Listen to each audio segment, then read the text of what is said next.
the most important thing for Obama is to get healthcare right.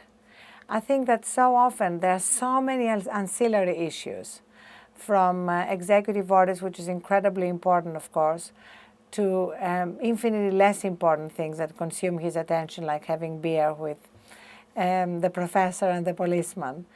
And I think that the one thing that we're so at such incredible danger of getting wrong is healthcare. And so forgive me if I'm being a little obsessed about it, because it appears that they are willing to sacrifice the public option. And if we get healthcare reform without the public option, we are really going to be missed a huge opportunity to really reform the system. And, with hundreds of lobbyists, many of whom are former members of Congress and former staffers, lobbying really hard to kill public option, it will take an enormous amount of attention from the media and from the public to make people really clear what is at stake. Well, actually, I love the Half-a-Viagra pill. And my metaphor was it was like trying to jump across a chasm in 2 leaps. It doesn't work. And it definitely wasn't bold enough. And what is so tragic is that it's not so much that we have forgotten about the economy, but that we think the economy has recovered.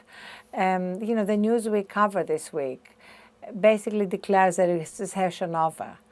And it's as though we're living in two universes. The Wall Street universe, where Goldman Sachs and Citi are making multi-billion-dollar profits, and the universe of real Americans who are losing their jobs, whose homes are being foreclosed at the rate of $300,000 a month, who are facing unprecedented credit card defaults, bankruptcies, and costs, the opportunity cost of what's happening around the states with major cuts at so many services. We thought we put Enron and WorldCom and everything behind us, and here we are 6 years later, and the financial system is still just as shaky, and yet we're having a sort of victory dance on top of the system without any fundamental reform, except the stakes are so much higher.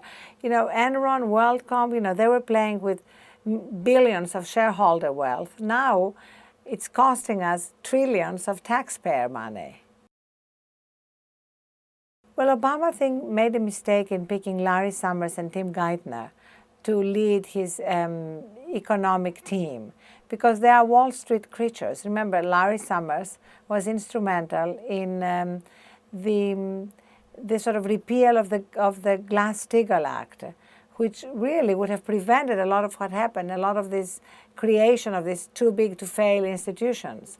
So it's very important to recognize that this could become the Achilles heel of the Obama administration's policy towards the economy. Because if you look at the amount of money involved, the contrast between the budget deficit, say, of all the states, which is $166 billion, these are the cuts that the states have to make, and you compare that with, say, the $4.7 trillion that we've spent bailing out Wall Street, $180 billion going towards AIG, you see that the opportunity cost is really unacceptable in a democracy.